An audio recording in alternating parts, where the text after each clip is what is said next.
बहुत बड़ा है। तो नित्य आप योग शिविर में आकर के योग को करें, समझें और घर पे करें। आइए एक बात युवा सब पूरा शरीर जो है मुलायम हो जाएगा कठिन आसन करने से।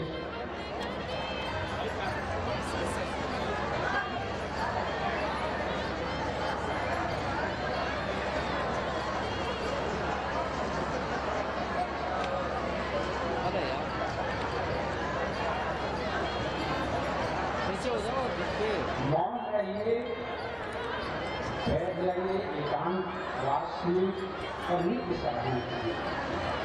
मौन में रहेगा तो साधना को करने से कोई लाभ नहीं मिलेगा।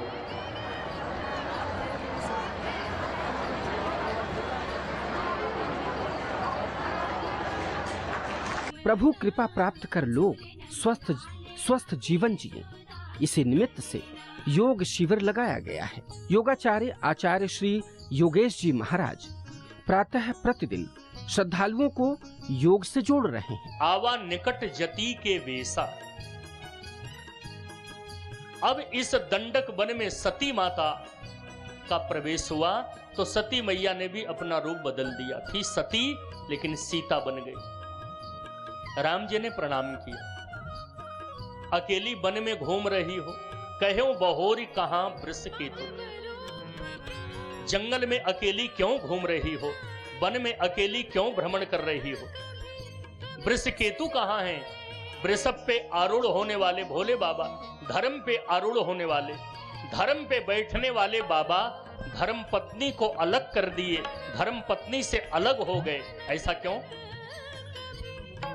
अंत में सती माता भगवान के ऐश्वर्य को देख करके भयभीत हो गई। डर के मारे हृदय कंपित हो गया, नेत्र बंद करके बैठ गई। दोबारा जब आंख खोल करके देखी, कुछ नहीं दिखाई दिया। भगवान और उनकी माया की महिमा को देखकर सती माता प्रणाम करके पहुंची। शिव जी ने पूछा, तुमने कैसे परीक्षा लिया? सती माता ने कहा, परीक्षा नहीं ली, आपके ही तरह प्रणाम करके आई हो। शिव जी ने कहा, ऐसा नहीं हो सकता। यदि मेरी तरह प्रणाम करके आती तो फिर जब मैं समझा रहा था उसी समय समझ जाती। प्रेम से बोलिए श्री लक्ष्मी नारायण भगवान की। प्रातस्मरणीय पूज्यपाद अनंत श्री विभूषित श्रीमद जगत गुरु रामानुजाचार्य पुष्कर राजपीठाधीश्वर स्वामी जी महाराज का दर्शन हुआ। आपके श्री मुख से श्रीमद भगवत गीता का प्रेम से बोली स्वामी जी महाराज की। कि आपको भगवत गीता पर प्रवचन करना है तो ये थोड़ा, गीता तो गीता है, बड़े बड़े महापुरुषों ने इस पर अनुसंधान किया है, अनुभव किया है, चिंतन किया है, लेकिन जितना छोटा उतना ही गहरा, शुष्क भी है। और गीता का जो गायक है, गीता का जो उपदेष्टा है भगवान श्री कृष्ण, वो शुभारंभ ही गाली से करते हैं। गाली किसी को अच्छी लगती है? वक्ता श्रोता को सबसे पहले गाली देने लगे। भगवान कृष्ण अर्जुन को गाली से ही शुरुआत की है। क्लैब्यम मास्मगमः पार्थ हिंदयिता त्वयुपपद्यते। ध्रुव जी महाराज विमान में बैठ के उड़ गए। उड़ते हुए विमान में अचानक माता जी की याद आ गई तो मुख उदास हो गया। पार्षद बोले, उदास क्यों हैं? बोले, क्या करें, जल्दी जल्दी में माता जी से मिलना भूल गए हम। अरे जिस जननी ने मुझे ये संस्कार दिए उनको तो मैं नीचे ही छोड़े आया। पार्षद मुस्कुरा के बोले, आगे देखो। ध्रुव जी ने आगे दृष्टि डाली तो माता सुनीति का विमान उनसे भी आगे आगे जा रहा था। प्रसन्न हो गए ध्रुव जी महाराज, मां को प्रणाम किया। पुरो याने न गच्छति, आगे के विमान में आपकी माताजी जा रही हैं, पार्षदों ने कहा। ध्रुव जी बड़े प्रसन्न हो गए। और इस प्रकार से अपनी जननी के साथ ध्रुव जी महाराज भगवान की परम गति को प्राप्त हो गए। बोल भक्त वत्सल भगवान की जय। नारद जी को समाचार मिला, अत्यंत आह्लादित हुए। जहां संत समुदाय होता है, जहां संत सम्मेलन होता है, वहीं नारद जी पहुंच जाते हैं। तो जहां संत इकट्ठे होते हैं वहां एक ही चर्चा चलती है। बोले भाई ध्रुव जी के बारे में सुना है कि 5 वर्ष की उम्र में ही परमात्मा का साक्षात्कार हो गया था उनको। जहां संतों में चर्चा चलती है सोई नारद जी पहुंच जाते हैं। भाई किसकी चर्चा चल रही है? बोले महाराज आपने सुना होगा वो ध्रुव बालक 5 वर्ष की उम्र में परमात्मा मिल गए। हमको 50,000 साल हो गए भजन करते करते, एक झलक नहीं मिली ठीक से, कुछ समझ में नहीं आती भगवान की लीला। नारद जी कहते हैं वो सब ठीक है, पर ये बताओ ध्रुव चेला किसका था? वो तो नहीं मालूम। बोले तो हमसे मिलो। अपने ही राम ने मंत्र फूंका था और ऐसा मंत्र दिया कि 5 महीने में चमत्कार करके परमात्मा से मिला दिया। अरे सदगुरु भी तो कोई हम जैसा होना चाहिए, तब चेला का कल्याण होता है। नारद जी बड़ी गौरव के साथ ध्रुव की गाथा सुनाते हैं। वो जहां चर्चा न चल रही हो संतों में, वहीं चर्चा छेड़ देते हैं। ध्रुव का नाम सुना है? हाँ महाराज बहुत नाम सुना है। अरे तो अपना ही तो चेला था। इस प्रकार से नारद जी सब जगह ध्रुव जी की कीर्ति गाथा गाने लगे। एक बात बताएं, श्रेष्ठ सच्चा सदगुरु वही है जो शिष्य के उत्कर्ष से आह्लादित हो। सच्चा सदगुरु वही है जो शिष्य को सचमुच गुरु तुल्य ही बना ले, अपने जैसा बना दे। इसलिए कहते हैं पारसमणि से भी श्रेष्ठ सदगुरु होते हैं, क्योंकि पारसमणि जिस लोहे को छू दे वो सोना बन जाता है, परंतु पारसमणि लोहे को पारसमणि नहीं बनाती, सोना बनाती है, मूल्यवान बना देती है। पर सदगुरु तो हैं जिस पर कृपा करें वो चेले को भी अपने समान गुरुतुल्य बना लेते हैं, चेला भी गुरु बन जाता है। गुरु मेहरबान तो चेला पहलवान। बोलो राधे राधे। तो जिस पर गुरु की कृपा हो जाए वो क्या नहीं कर सकते। प्रयक्षति गुरु प्रीतो वैकुंठम योगी दुर्लभम। इस प्रकार से ध्रुव जी को परम पद प्राप्त हुआ, आज भी आकाश में दैदीप्यमान है। इन्हीं ध्रुव जी के पवित्र वंश में राजा अंग का जन्म हुआ। अंग बहुत धर्मात्मा राजा थे, पर इनका बेटा बैन एकदम नास्तिक हुआ। दुखी हो गए अपने दुष्ट पुत्र से, तो राजा अंग ये अपने राज्य की एक गुफा में जाके छुप गए। प्रजा ने बहुत ढूंढा राजा को, पर पता नहीं चला। तो सिंहासन सूना, क्या किया जाए? तो राजपुत्र को ही राजा बना दिया। बैन जैसे ही राजा बना तो उसका माथा और खराब हो गया।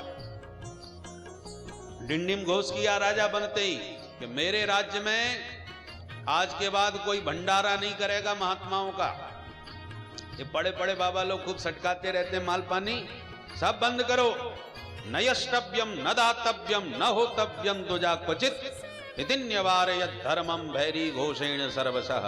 डिंडिम घोष करवा दिया पूरे राज्य में बैन ने, मेरा राज्य सर्वथा धर्म निरपेक्ष होगा। खबरदार किसी ने धर्म कर्म की बात करी तो महात्माओं ने चमीटा उठाया, ये तो बड़ा गड़बड़ कर दिया इस राजा ने। तो पहले तो सत्याग्रह करते हुए संतों ने शांति पूर्वक समझाया राजा को। जब समझाने लगे महात्मा लोग, तो महात्माओं को ही गाली देने लगा है। को यज्ञ पुरुषो नाम यत्र वो भक्ति रीदृशी। कौन है वो भगवान? अरे जिसको कभी देखा नहीं, सुन सुन के ही मानते हो, और प्रत्यक्ष परमात्मा तुम्हारे सामने मैं बैठा हूं, सो मेरी पूजा नहीं करते। अरे राजा ही सर्वेश्वर होता है।